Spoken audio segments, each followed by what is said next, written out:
Hello students, I am Anamika Parashar of your social science teacher. Today I will explain class 12th political science. Chapter 1 from book 2nd, and the name of the book Politics in India Since Independence through the flowchart. In this video I will explain all the topics of the chapter 1. Chapter 1 name is Challenges of Nation Building through the flowchart. So take your book, pen or pencil for note down the page number and paragraph also. Now let's begin the chapter.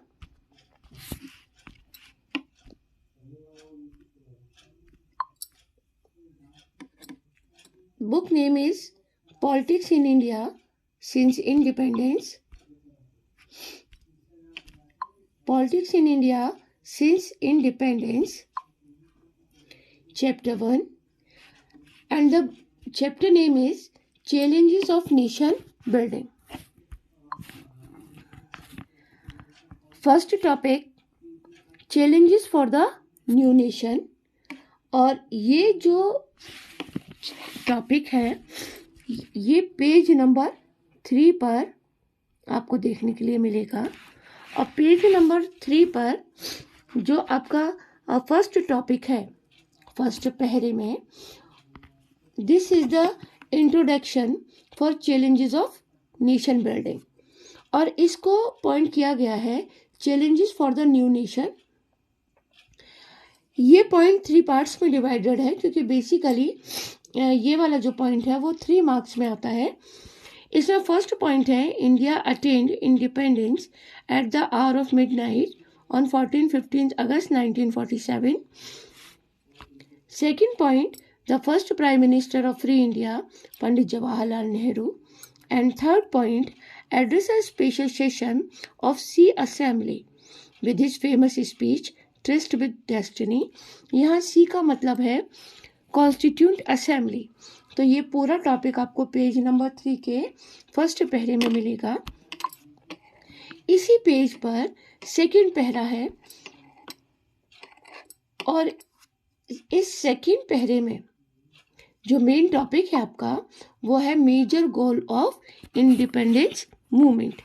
तो यह major goal of independence movement ये page number 3 के second पहरे में आपको पूरा topic मिलेगा, जिसमें फर्स्ट पॉइंट इसका है run through democratic country and second point है इसका welfare of all the section of the society.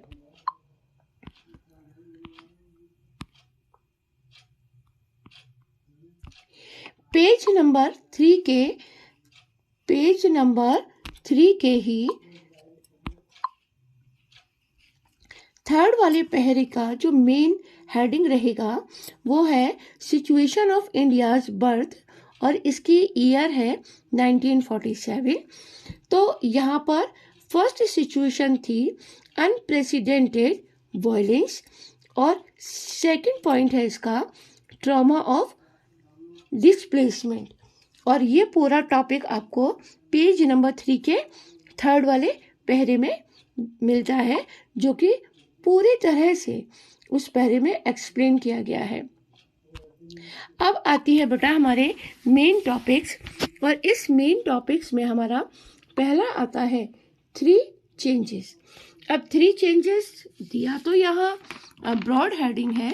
यदि हम देखें तो हम क्वेश्चन पेपर में बेसिकली 4 चेंजेस इसमें चैलेंजेस इसमें देते हैं, जिसमें फर्स्ट है टू शेप अ नेशन. और ये वाला जो आपको टू शेप अ नेशन, इसमें United a nation, size and diversity, different languages और डिफरेंट कल्चर और रिलीजन के बारे में पढ़ेंगे. और ये वाला जो पॉइंट है आपको पेज नंबर 4 के फर्स्ट पहरे में मिलेगा. बेसिकली 3 चैलेंजेस वाला टॉपिक आपको पेज नंबर 4 to 5 देखने के लिए मिलता है. सेकंड है टू एस्टेब्लिश डेमोक्रेसी. ये वाला टॉपिक पेज नंबर 4-5 में मिलेगा. और एक कंटिन्यू चैप्टर है, एक कंटिन्यू पैराग्राफ है जो पेज नंबर 4 से शुरू हो रहा है और 5 पर जा रहा है, तो ये वहाँ मिलेगा। इसमें आपको fundamental rights, right to vote, representative democracy, इन तीनों के बारे में क्लियरली सब समझ में आएगा। नेक्स्ट है development and wellbeing to the entire society. जब हम इस वाले टॉपिक को देखते हैं तो ये हमें पेज नंबर 5 के सेकंड पैरे में इजीली मिल जाएगा। ठीक है, यहाँ principle of equality, social protection to socially disadvantage group, religious group and cultural communities, directive principle of state policy और economic development and eradication of poverty के बारे में हम इसमें देखते हैं। अब इसका जो लास्ट वाला चैलेंजेस है वो है इंटीग्रेशन ऑफ प्रिंसली स्टेट। तो ये आपको पेज नंबर 14 जो कि इंटीग्रेशन ऑफ प्रिंसली स्टेट के नाम से एक ब्रॉड हेडिंग दिया है, इसमें आपको उसका सम अप लिखना है। क्लियर? तो इस तरह से आपका ये वाला टॉपिक भी क्लियर है। चलिए आगे देखते हैं। हमारा मेन हेडिंग जो है पार्टीशन, डिस्प्लेसमेंट एंड रिहेबिलिटेशन। तो इसमें सबसे पहले हमारा जो टॉपिक आता है वो आता है process of partition. Process of partition means this one. और ये पूरा टॉपिक हमें जो मिलता है वो मिलता है पेज नंबर 8 और पेज नंबर 9 पर। प्रोसेस ऑफ पार्टीशन जो था वो बेसिकली बेस्ड था प्रिंसिपल ऑफ रिलीजियस मेजोरिटी के ऊपर। और जब प्रिंसिपल ऑफ रिलीजियस मेजोरिटी हमने देखी तो इसमें 4 प्रॉब्लम्स हमारे सामने आ रही थी। और ये 4 प्रॉब्लम्स हैं: no single belt of Muslim majority, second है not all wanted to be in Pakistan, third point है इसका Punjab and Bengal non Muslim were in majority, और फोर्थ पॉइंट है इसका प्रॉब्लम ऑफ माइनॉरिटीज। तो आपको फर्स्ट पॉइंट और सेकंड पॉइंट, दिस वन और दिस वन, ये पेज नंबर 8 के थर्ड पैरे में मिलेंगे।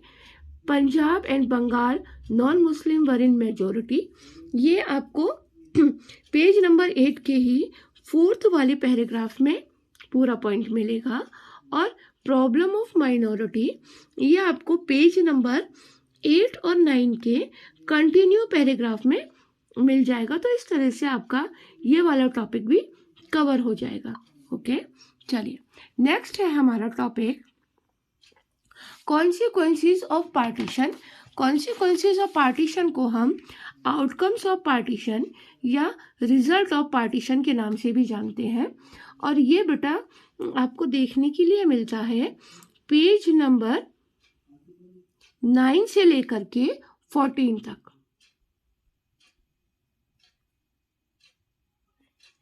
9 to 14 देखने के लिए मिलेगा, जिसमें फर्स्ट आता है आपका डिवीजन ऑफ एवरीथिंग। ये डिवीजन ऑफ एवरीथिंग वाला जो पॉइंट है ये पेज नंबर 10, 11 पे कंटिन्यू पैराग्राफ में आपको मिलता है। फिर है ट्रेजिक ट्रांसफर ऑफ पॉपुलेशन, इसमें 80 लाख के अप्रोक्स जो हमारी पॉपुलेशन थी वो ट्रांसफर हुई थी। हिंदू पाकिस्तान से इंडिया आए थे और मुस्लिम इंडिया से पाकिस्तान की तरफ माइग्रेट हुए थे। थर्ड पॉइंट है किलिंग एंड एट्रोसिटीज, इसमें 5 to 6 लाख पीपल को किल्ड कर दिया गया था या मार दिया गया था। नेक्स्ट आपका आता है माइनॉरिटीज फ्लेड देयर होम, जितनी भी माइनॉरिटीज थी बोथ साइड में उन्होंने अपने अपने घर को छोड़ दिया था। नेक्स्ट पॉइंट आता है इसमें women's were adopted and raped, और ये पॉइंट साथ ही फोर्सफुल कन्वर्जन एंड मैरिजेस। और लास्ट पॉइंट है children were separated with their parents. तो ये सारे जितने भी पॉइंट्स हैं 3, ये पेज नंबर 10 के पैराग्राफ नंबर 2 में मिलेंगे और आप लोग इजीली इसको प्रिपेयर कर सकते हैं। नेक्स्ट जो हमारा मेन टॉपिक है वो टॉपिक है इंटीग्रेशन ऑफ प्रिंसली स्टेट, और इसका जो पेज नंबर है वो है पेज नंबर 14, राइट। चलिए, इंटीग्रेशन ऑफ प्रिंसली स्टेट को समझने के लिए हमें सबसे पहले जो उसका फर्स्ट पैरा है, जिसको हम इंट्रोडक्शन पैरा कहते हैं, जो कि पेज नंबर 14 पर है, इसको समझना है। और ब्रिटिश इंडिया बिफोर 1947 2 पार्ट में डिवाइड थी। फर्स्ट पार्ट है इसका इंडियन प्रोविंस, और इंडियन प्रोविंस पर ब्रिटिश गवर्नमेंट का डायरेक्टली कंट्रोल था। जबकि हम प्रिंसली स्टेट्स को देखते हैं जो कि 565 इन नंबर्स में थे, इनके ऊपर इनडायरेक्ट कंट्रोल था ब्रिटिश गवर्नमेंट का, और ये कंट्रोल किसके थ्रू था? By the Prince. और ये जो प्रिंसली स्टेट थे, इन्होंने हमारी इंडिया का 1/3 लैंड को कवर किया हुआ था। और ये वाला पार्ट आपको पेज नंबर 14 के इंट्रोडक्शन वाले पार्ट में पूरा मिलेगा। आप इसको इजीली प्रिपेयर कर सकते हैं और इसमें कोई भी प्रॉब्लम नहीं है। अब हम इसमें देखते हैं इंटीग्रेशन ऑफ प्रिंसली स्टेट में आपका एक पॉइंट आता है कि उस समय की मेन प्रॉब्लम्स क्या थी। उस समय की जो प्रॉब्लम्स थी they were divided in 2 parts. First है लीगली इंडिपेंडेंट और सेकेंड है princely state have 3 option. Legally independent, ये वाला जो पूरा टॉपिक है ये आपको पेज नंबर 14 पे मिलेगा। और उसी तरह से प्रिंसली स्टेट हैव 3 ऑप्शन। इसमें फर्स्ट ऑप्शन था to join India, second option था टू ज्वाइन पाकिस्तान, और थर्ड ऑप्शन था टू रिमेन इंडिपेंडेंस। और तो ये पूरा टॉपिक आपको पेज नंबर 14 के सेकेंड लास्ट जो पैरा है उसमें इजीली मिल जाएगा। ओके, चलिए, अब आपका जो मेन पॉइंट आता है वो है गवर्नमेंट अप्रोच। उस समय गवर्नमेंट की अप्रोच क्या थी? उस समय जो हमारी गवर्नमेंट थी, गवर्नमेंट मीन्स जो ब्रिटिश गवर्नमेंट थी, उन्होंने 3 कंसिडरेशन दिए थे, और ये वाला टॉपिक कवर करेगा पेज नंबर 16। इसमें 3 कंसिडरेशन कौन से थे? Become part of Indian union, के जितने भी प्रिंसली स्टेट थे, मीन्स 565 प्रिंसली स्टेट इंडिया का ही एक इम्पोर्टेंट पार्ट बने रहेंगे। उसके बाद flexible in giving autonomy, Indian government in princely state को ऑटोनॉमी दे सकती है। और थर्ड है इसमें integration and consideration of territorial boundary.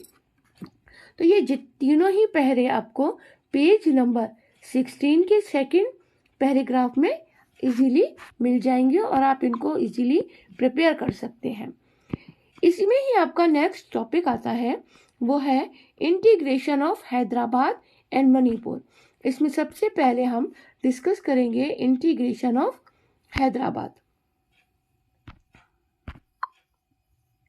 Integration of Hyderabad, इसमें फर्स्ट पॉइंट है आपका लार्जेस्ट प्रिंसली स्टेट, और ये पूरा टॉपिक है page number 17 to 18। Largest princely state था ये हमारा डिपेंडेंट इंडिया का। Nizam richest person of the world, Nizam को वर्ल्ड का रिचेस्ट पर्सन माना जाता है। और ये दोनों ही पॉइंट पेज नंबर 17 के फर्स्ट पैरे में है। थर्ड पॉइंट है people started agitation against the Nizam. Fourth है इसका Razakar exploited to the non Muslim. और ये दोनों ही पॉइंट पेज नंबर 17 के सेकंड पैरे को कवर करते हैं। लास्ट के जो 2 पॉइंट्स हैं, this one and this one, September 1948 Indian army control the Nizam force और accession of Hyderabad to Indian union. तो ये जो दोनों पॉइंट हैं ये पेज नंबर 18 के कंटिन्यू पैराग्राफ में आपको इजीली मिल जाएंगे। नेक्स्ट जो टॉपिक है हमारा वो है integration of Manipur. Integration of Manipur में जो किंग थे जिनका नेम था महाराजा बोधचंद्र सिंह, ये टॉपिक पेज नंबर 18 पर है और जब हम इस टॉपिक को रीड करते हैं तो यहाँ पर हमें फर्स्ट पॉइंट मिलता है, sign the instrument of accession. Bodh Chandra Singh ने इंडिया में मर्जर के लिए इंस्ट्रूमेंट ऑफ एक्सेशन साइन किया था और इसी के बिहाफ पर यहाँ इलेक्शन हुए थे जून 1948 में। जून 1948 में इलेक्शन यूनिवर्सल एडल्ट फ्रेंचाइजी के बिहाफ पर कराए गए।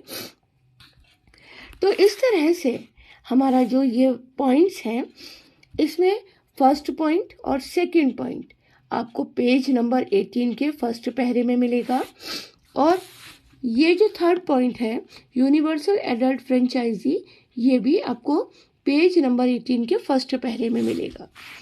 Next, difference opinion in MLA with India. तो यहाँ एमएलए जो दिया हुआ है दिस वन, इसका मतलब मेंबर ऑफ लेजिस्लेटिव असेंबली नहीं, इसका मीन्स है Manipur legislative assembly. Okay, next point है इसमें, Congress supported merger with other party. ये दोनों ही पॉइंट आपको पेज नंबर 18 के सेकेंड पैराग्राफ में मिलेंगे। नेक्स्ट आता है मर्जर एग्रीमेंट इन सितंबर 1949 और लास्ट पैरा है merger created a lot of anger. ये पेज नंबर 18 के सेकेंड पैराग्राफ को कवर करते हैं। नेक्स्ट आपका जो आता है वो है state recognition commission, state reorganisation commission 1953। ये पूरा टॉपिक पेज नंबर 19 से शुरू हो रहा है और फिनिश हो रहा है पेज नंबर 23 पर। इसमें फर्स्ट आता है आपका point state reorganisation commission 1953। Dependent India जब इंडिपेंडेंट हुई थी तो उस समय डिफरेंट स्टेट और यूनियन टेरिटरी को फॉर्म्ड किया जा रहा था और ये स्टेट और यूटी फॉर्म्ड करने के लिए एक स्टेट रीऑर्गेनाइजेशन कमीशन फॉर्म की गई थी 1953 में, जो पेज नंबर 20 के फर्स्ट पैरे में है। सेकेंड है चेयरमैन वॉज जस्टिस फजल अली। ये आपकी बुक में कहीं नहीं दिया हुआ है तो इसको आप एज इट इज नोट कर सकते हैं। नेक्स्ट है इसमें लोकसभा पास द एक्ट इन 1956 और लास्ट पॉइंट है 14 state and UT, UT means union territory form. ये दोनों ही पैराग्राफ आपको पेज नंबर 21 के फर्स्ट पैरे में मिलेंगे। इस तरह से बेटा आपका ये जो चैप्टर है ये कवर होता है। आई होप जिस तरह से फ्लोचार्ट के थ्रू क्विक रिवीजन में करा रही हूँ ये आपके लिए फ्रूटफुल रहेगा। If you like my video please comment, share, subscribe my channel. Don't forget to press bell icon to get new notification of all the latest video. आप इस चैप्टर की फुल PDF चाहते हैं then subscribe my Telegram channel और उसका link मैंने अपनी video में नीचे ही डिस्क्रिप्शन में दिया हुआ है। Thank you for watching my video. Thank you.